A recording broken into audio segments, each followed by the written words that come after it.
Haruskah perempuan menikah? Memangnya kenapa kalau perempuan belum menikah? Usia. Ada apa coba dengan usia? Ada apa dengan angka 30 tahun bagi perempuan? Memangnya kenapa jika di wajahku ini sudah muncul keriput tipis dan flek hitam di mana-mana? Kan ada laser, peeling, krim anti-aging, sunscreen, ya perawatan dong. Memangnya apa urusan kalian dengan keriput dan flek hitam di wajahku ini? Kalau tidak suka, ya tutup mata dong.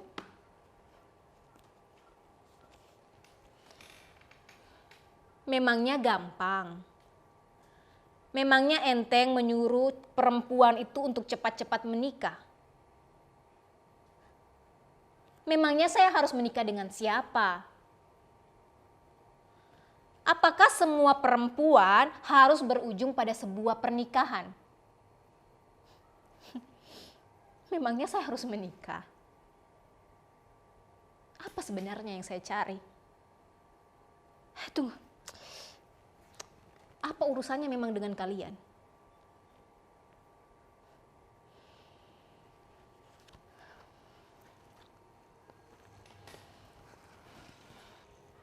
Inilah saya, Kirana. Seorang perempuan berusia 37 tahun yang sehari-harinya sibuk memasarkan produk kecantikan. Saya adalah marketing dari sebuah produk kecantikan. Saya seorang pengantin baru, bunting beru. Iya, saya telah menikah. Seperti semua perempuan yang telah menikah juga pasti akan merasakannya. Segera merasakan sentuhan yang dikatakannya halal. Kehidupan baru yang bahagia. Merasakan surga dunia. Saya telah menyempurnakan ibadah saya. Dan surga pun telah menanti saya. Katanya.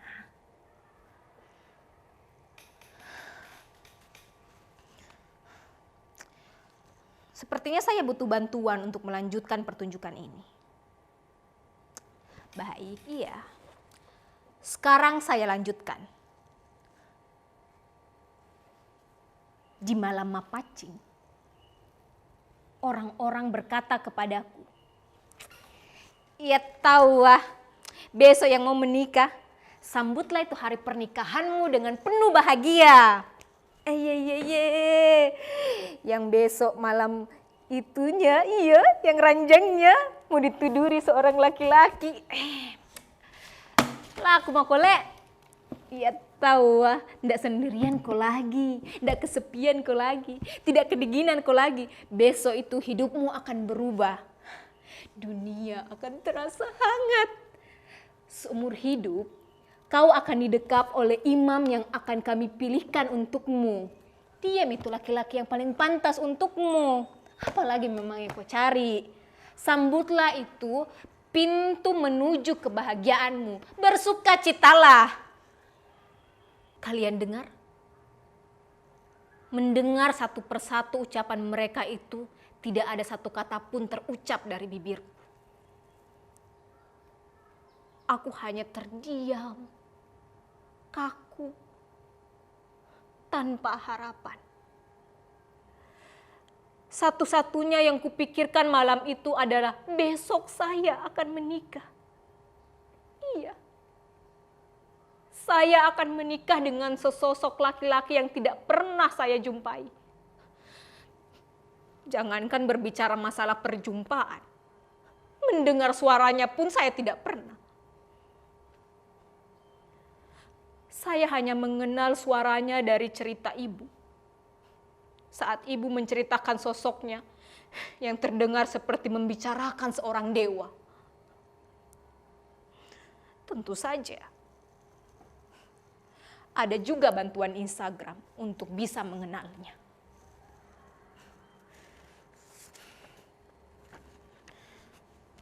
Saya juga bisa melihat foto wajahnya. Ini saat ia sedang makan. Foto ini saat ia sedang liburan. Tidak kelihatannya? Oh, kecil sekali. Tapi sudah bisa lihat kan? Dia mungkin idaman ibu. Dari fotonya saja, dia terlihat seperti laki-laki yang ramah, penyayang, budiman. Tapi aku tidak peduli. Siapa yang peduli dengan orang yang sama sekali tidak pernah saya kenal dan tiba-tiba akan menjadi suamiku? Tidak ada yang memberikan pertanyaan. Hanya pernyataan bahwa saya akan dinikahkan. Tidak ada gunanya menjadi dewasa saat semua hal di hidupku itu harus menjadi konsumsi keluarga besar. Katanya, usiaku tidak pantas lagi menyandang status single. Tidak seharusnya menjalani hari-hari sendiri. Saya tidak seharusnya melakukan hal-hal sendiri. Peraturan yang entah dari mana, siapa, dan sejak kapan. Yang ku tahu, perempuan Makassar harus memiliki siri. Apakah semua ini adalah bentuk dari siri? Zaman sekarang kan sudah beda. Bukan saatnya lagi perempuan merasa lengkap jika sudah memiliki pasangan.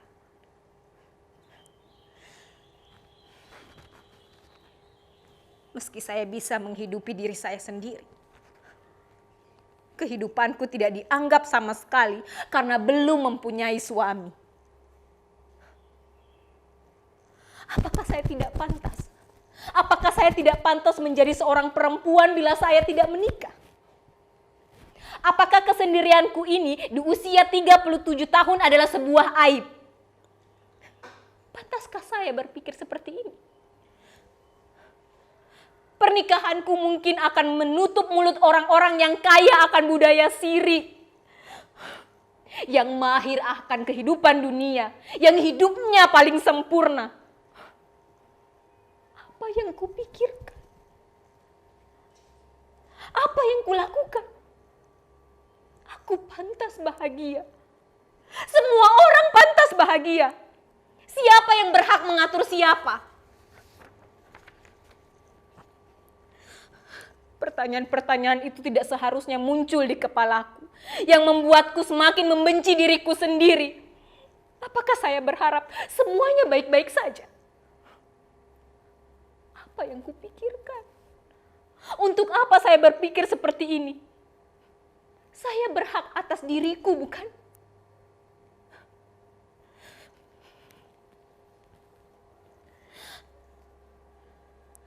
Pertanyaan-pertanyaan itu tidak seharusnya menjadi hantu di kepalaku. Saatnya ia keluar dari dunia yang selalu saja menuntut untuk dibahagiakan. Saat semuanya sibuk membicarakan pernikahan tanpa melibatkanku, kupanggil ibu untuk berbicara berdua saja.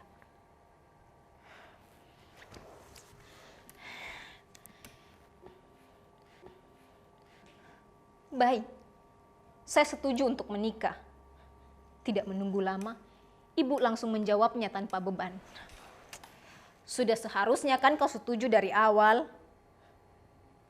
Saya mencoba tetap tenang. Bukan saatnya untuk meledak mendengar kalimat yang sangat merebut otoritas atas diriku. Saya mengambil handphone dan memutar perekam suara agar semua yang akan dibicarakan setelah ini bisa tersimpan dan menjadi kenanganku.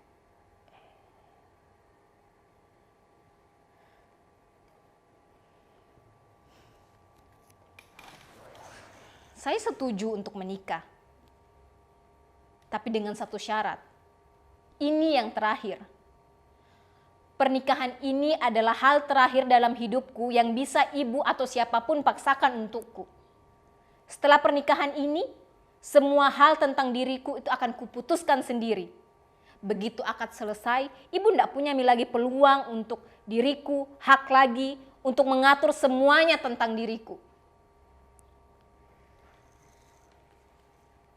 Saya kasihan melihat ibu. Saat berkata seperti itu, kupikir ia akan marah. Tapi ia hanya berkata dengan pelan, "Ibu itu tidak pernah memaksamu, nak.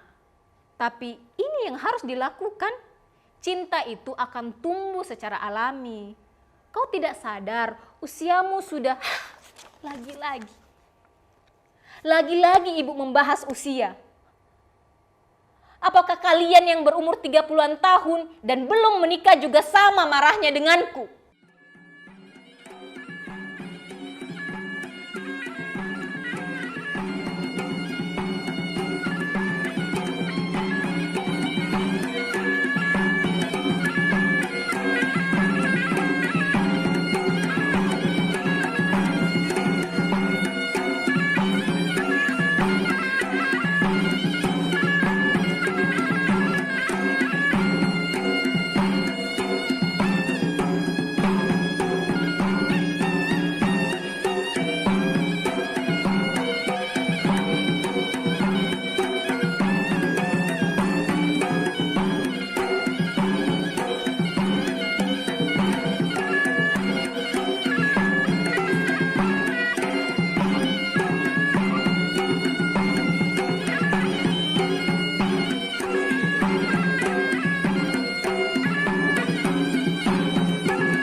Baiklah.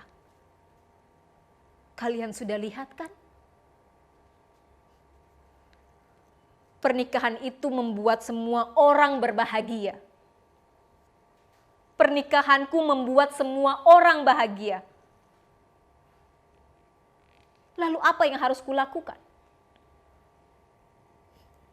Saya hanya perlu duduk manis di atas ranjang yang bertaburkan bunga, di dalam kamar yang berhiaskan laming, tentu dengan pakaian adat Makassar yang lengkap dengan aksesorisnya. Saya tentu nampak cantik dengan riasan make up, ya meski menikah di usia 30-an. Semua orang melihatku bagai putri yang berdebar jantungnya kencang menunggu dijemput oleh cintanya.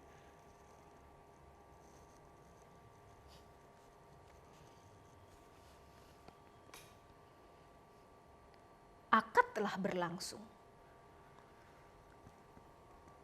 Semua tangan mengirimkan doa kepada semesta. Meski berdesakan dan penuh keringat para iring-iringan, baik keluargaku dan keluarga laki-laki yang saat itu baru saja menjadi suamiku terlihat sangat bahagia. Saya tentu masih berada di dalam kamar pengantin. Diminta untuk diam dan tenang, menunduk dengan anggun. Di dalam kamar itu ada beberapa orang kerabat. Katanya semua orang dia adalah nenek, tante, dan kerabat lain yang sebelumnya bahkan belum pernah saya lihat. Mereka dengan siap siaga berada di kamar pengantin menemaniku. Sesaat terdengar suara tarik-menarik pintu kamar. Saya adalah pengantin perempuan yang akan dijemput oleh mempelai pria. Tante yang saya katakan tadi terlihat tangguh di balik pintu menahan agar suami dan iring-iringannya tidak bisa masuk ke dalam kamar pengantin ini. Terdengar ada negosiasi yang menyebutkan nilai agar bisa masuk menembus pintu dan dibukakan dengan segera. Saya melihat adegan itu bagai transaksi di depan pintu tol. Setelah menyerahkan sejumlah uang kepada tante penjaga pintu, masuklah mempelai pria dengan iring-iringannya. Dia, laki-laki yang kini menjadi suamiku, menatapku dari jauh. Orang-orang menuntunnya naik ke atas ranjang dalam posisi saling berhadapan denganku. Saya seperti berada dalam keasingan tanpa tahu apa yang terjadi setelahnya. Sepintas ku ingat pada pernikahan sahabatku. Saat ini adalah proses ritual Mapasikarawa. Seperti namanya, Mapasikarawa bermakna saling menyentuh pertama kali oleh kedua mempelai. Di samping suamiku, ada seorang laki-laki yang berusia kira-kira 50-an hingga 60-an tahun. Ia adalah orang yang dipercaya untuk memimpin ritual ini. Dituntun oleh laki-laki tadi. Mula-mula tangan suamiku dituntun untuk menyentuh lembut tanganku. Dimulai dari kedua ibu jari yang saling dipertemukan. Ibu jarinya lalu menyentuh bawah telingaku yang membuatku semakin risih. Prosesi itu terus berlangsung satu persatu menyentuh bagian wajahku, tubuhku. Saat jari-jarinya menyentuh bagian leher dan kemudian sedikit lagi menyentuh dadaku. Tubuhku tiba-tiba menjadi panas bagai bara. Detak jantungku serasa berkejaran. Iya, ini adalah kemarahan. Kemarahan tubuhku yang direnggut haknya. Hentikan semua ini. Saya tidak mau melanjutkan semua ini. Kalian tahu apa yang terjadi setelah perebutan hak atas tubuhku itu? Ritual lain kemudian muncul. Ritual bisik-bisik di tengah ritual Mapasikarawa. Hai, udah dapat mijata. Betul. Tidak boleh dilihat. Malah si Mampanai ke Jangan sampai ini terjadi sama kita nah. Melayang betul itu 200 juta. Astaga, lagi tadi nah tidak apa-apa di situ nah. Betul. Ya begitu semua aja tuh kalau mau bisa kalau begitu gimana kalau orang sudah menikah. Pertama kenapa begini? Tidak begitu anak. Diam! Jangan dilanjutkan! Diam! Jangan dilanjutkan! Tidak, Citi, malu-malu nanti bapak. Diam! Jangan dilanjutkan!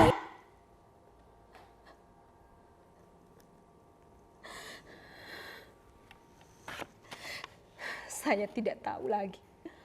Apakah sikapku akan membuat kalian diam kan? Tidak ada yang bisa menghentikannya. Bahkan air yang membasahi sudut mataku ini sudah biasa terjadi. Siapa yang peduli?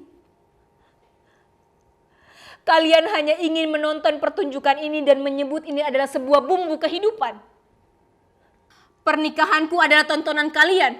Bahkan dengan santai mengatasnamakan ritual, kalian dengan santai mempertontonkan tubuhku disentuh tanpa izinku hanya karena kalian percaya bahwa dia adalah suamiku.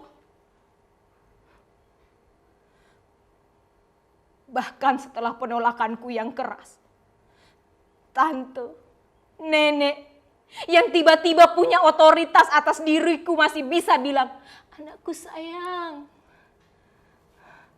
dia itu bukan orang lain. Dia itu yang akan jadi suamimu. Lelaki yang sudah sah untukmu. Bukan hanya sah dalam soal menyentuh, tapi sah memilikimu. Sentuhan-sentuhan yang dia lakukan itu juga bukan sentuhan sembarangan, melainkan sebuah proses ritual yang syarat akan makna. Pertama-tama, pada bagian ubun-ubun, ialah supaya suami tidak diperintah atau diremehkan oleh sang istri.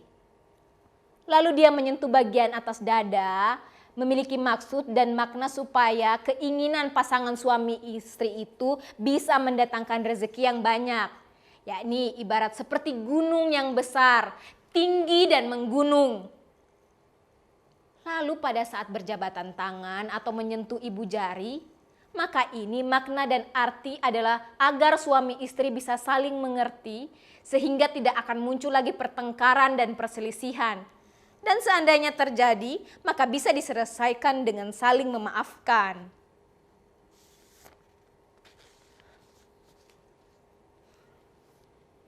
Pembelaan mengatasnamakan ritual Mapasikarawa itu kemudian membuat dadaku semakin panas. Mengapa harus suami yang memegang ubun-ubun istri?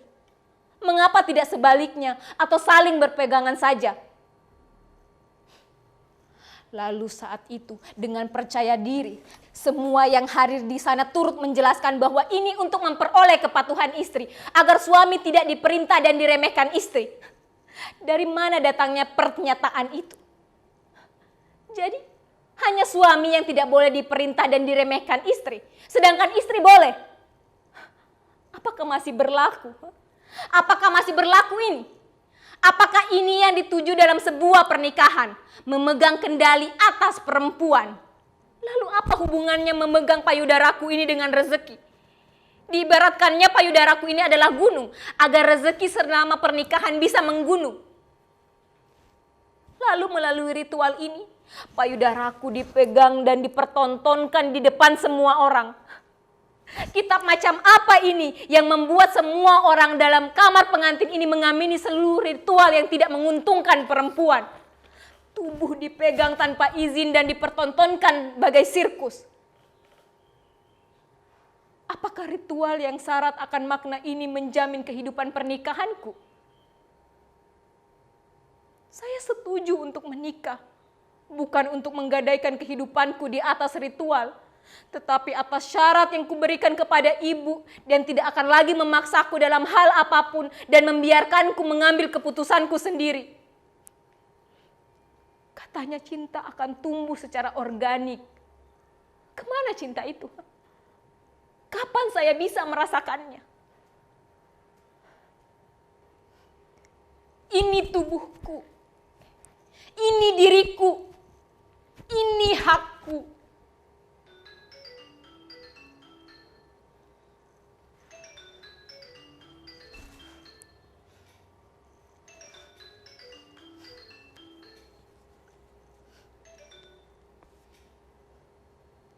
Kalian lihat kan? Sudah seminggu berlalu setelah penolakanku atas ritual Mapasikarawa itu. Orang-orang masih saja membicarakannya di media sosial. Viral kan?